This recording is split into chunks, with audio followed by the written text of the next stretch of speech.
What's up, all my Nakama out there on YouTube? This chapter of One Piece this week was filled with a lot of information. We have some signings of the CP0. We also have a buff or upgrade of a crewmate of the Straw Hats. And we also have family disputes, confirmed fighters that's out of the war, and also even maybe a new Straw Hat crewmate. So guys, before we start getting into talking about this great chapter this week, I would like to thank you all for taking the time out your day to watch this video. It does really mean a lot, all the support that you guys give me out there. So guys, if you do like this video and you do like my content, make sure you please subscribe and leave a like. It really means a lot to me. But other than that, guys, let's start talking about this One Piece. 1016 starts off at the Fire Festival in Wano, and where we can see two of our characters, Katetsu and Toki, are talking amongst themselves about the Fire Festival. And the Fire Festival, to me, off the bat, kind of reminds me of a little bit of like the Day of the Dead, and where, you know, people that are alive at the moment are coming to celebrate the dead in a good fashion and then just having fun. And even with this one in Wano, they're celebrating by putting a big old fire that can reach even to the heavens, so the people can, you know, see that they're missed and this is all for them, and they can see it all the way from heaven. So that is kind of really impactful way of to celebrate the dead. And I really do love how Oda is doing this whole fire festival. It looks real cool to have that type of thing that's going on in Wano. And I don't know why I'll always get chills, but in the next panel, CP0 pops up. And when CP0 talks, you guys gotta listen, because CP0 is always, to me, is the biggest foreshadowing ever.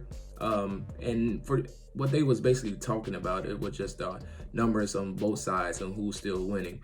And the morale from one side still not losing their morale for losing all their top fighters. They'll hear about it, and then the other side is still fighting it. So but the part that is kind of scares me is that when they see CP0 is still there about this whole thing, if they wasn't, you know, caring for Kaido or about anything, I believe they would have left already. Just like, okay, whatever, Kaido, we don't really need you. But I feel like some type of way, since they're gonna start seeing the numbers switch to the other side, there will be CP0 start joining the fight. And that's what I just kind of feel like, is CP0 is gonna join the fight in some type of way, because they need Kaido for all the weapons they produce or something about the world government. But that's just a little foreshadowing too. I know I'm predicting a lot of stuff already early, but guys, I had to tell you about this because it's just something I had to get off my chest, because I really believe CP0 will start putting their foot into something, especially since they started to see numbers are starting to climb up for one side, and then started doing it for the side that they want to win. But enough of that spooky stuff about CP0. On the next page, we have some kind of welcome back scene for none other than Zeus. And everybody thinks Zeus is dead because who knows that Hera ate him, but not necessarily true. She did kind of eat him, but at the exact same time, he jumps inside of Nami's climate, and when that happens, he became became a homie for Nami, but still has his own soul. I'm guessing right now it's not really connected to Big Mom per se. Right now, I believe he has his own little bit of identity to his own self. But nonetheless, Zeus is saying he's there to help out Nami as a weapon from now on, and little he know, he's already going to get put to work already. Nami was going to have him sit on silence too long, because none other than her rival on the Shigima Island popped back up again, Ulti. And the only reason they bumped heads because Otama had to get this message off at the stage floor to all her subordinates or puppets that she controls at the moment. In order to do that, OT was actually in the same facility, and she headbutts my boy Usopp once again and sends Usopp to the ground. And then she goes over to Otama and captures her and figures out she's the reason why everybody switches sides, even Big Mom herself, because Otama is a big factor of this whole war. And Nami has to respond back, and Nami responds back none other than her climate attack. She swings her climate attack right at Ulti. But that boy Zeus is now into Nami's climate attack, and he changes the whole climate attack aspect, just like when Luffy does with some of his weapons, or better yet, Katakuri has Katakuri fights with his arms. He could change it into different shapes, and that's exactly how OT was hidden by Nami's climate attack. And Zeus wanted some more of that stuff. Let me at him! Let me at him! Okay! He was like, come on, let me back at him. Let me fight him. And he knows that OT is at her last legs. She's barely standing right now because of how powerful Big Mom attack was on her, and then how her outside might be strong, but the insides of her body right now are barely keeping up. And he knows that the last couple attacks, another lightning bolt attack would finish her off. And Nami doesn't have no problem with that, but she does have a problem with that. It's that fact that Otamu is nearby Ulti, and if she sends a lightning attack, it could be very bad for Otamu. So we didn't want that to happen. But in order to get that separation, Usopp was not KO'd this time by that head, but he came back and he sniped. He used one of his attacks to separate them. And then from there on, Nami came out with a great teamwork and used her Thunderbolt, but it missed. But the great thing about having the new Zeus inside of Nami's climate attack, it can chase the opposing person now. And so Zeus chased around and it finished off Ulti.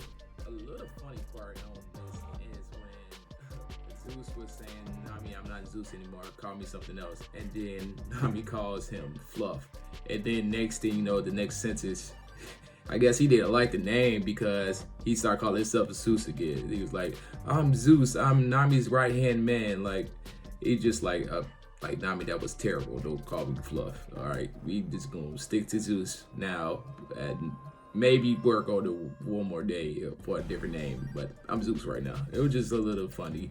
I don't know if a lot of people catch that, so that's why I'm just bringing it up to in the light.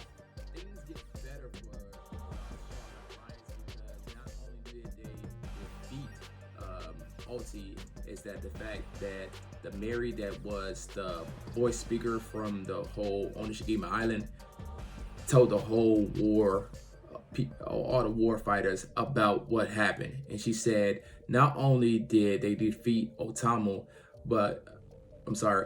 not only did they defeat Oti, but they also finished page 1, which is kind of a shocker to me. I thought page 1 maybe would have came back into the play, but those are 2 Tony Ropos already out the fight, and they had 6 of them, but we already know that Drake is always switched sides, so there's only 3 really left right now, and those are Kaido's, like, you know, big dogs. You know, after they lose those 3 with our great fighters, we still have Robin, we still have Frankie, and we still have Jinbei, and you know them boys about to do the business, so it's gonna be a wrap for them pretty soon.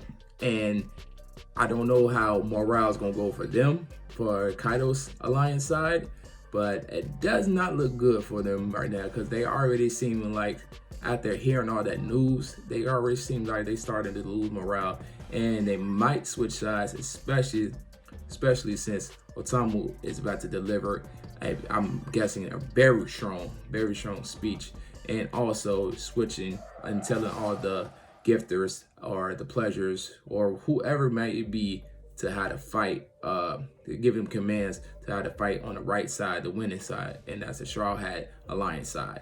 And Oda delivers again by giving us Yamato and Kaido finally meeting up, and because this is going to open up so many different doors, different windows, different shoeboxes and everything. It's going to open up so much different type of stuff by having them meet up. It might even resolve in some flashbacks, and also it does give us a deeper look into Kaido as a character, because we even see that Kaido says, yeah, Yamato, you finally caught up with me, and I see you got your cuffs off, but you still not going anywhere. You still not going anywhere, and you're gonna be the Shogun of Wano. Why do you think I chose Wano? Like, he is giving us like some type of information or foreshadowing that he knows a little bit more about Wano than the reader at the moment knows. And it's going to get real fascinating how they have a conflict between one another, and going to be spilling some information out to the readers as they will continue to fight. It's going to get real good. But guys, we don't have a chapter next week. We're going to have to wait for a week in next week. So, but Oda, take your time. We know what happened with Jujutsu Kaisen's writer. Oda, take your time. Relax a little bit. We need One Piece to finish, so please take your time.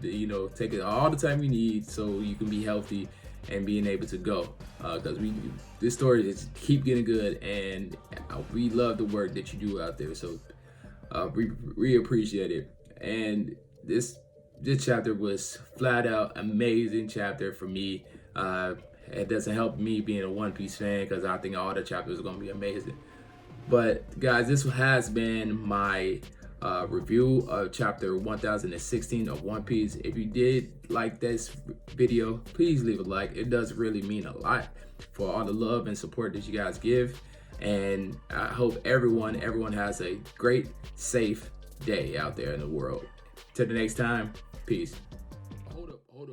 Before you go, I forgot to tell you guys the last thing that is the biggest thing whatsoever. I don't know how I forgot it, but Yamato is telling Kaido that she's gonna go out to sea with Luffy after they defeat you. After Yamato and Luffy defeat Kaido, she's going out to sea. So there is basically a confirm of a new Straw Hat crewmate, and I don't have no problems with it whatsoever. And just think about this: they have none other than Sanji. Sanji's okay, but they also have Jinbei. Then they also have Yamato, and then they top it off with Zoro.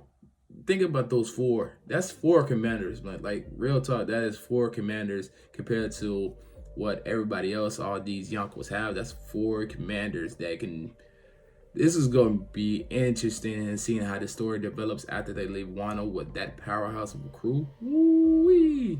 But I did have to show y'all that information real quick. I don't know how it slipped my mind, but I can't wait to see Yamato as a Straw Hat. That's going to be crazy, and that's going to be insane. And I want to know where Quirk would be, because, everybody is like, Frankie is, Frankie, and we know Chopper is the cute little brother. We know Usopp is the liar. I wonder what would her quirk be. Maybe it's the Odin factor, like he's Odin or believe in Odin. So it's gonna be fun. It's gonna be real cool to see that after they probably leave Wano. So guys, once again, thank you for taking the time out your day to watch this video. Sorry I had to give you that last information. But all right, peace.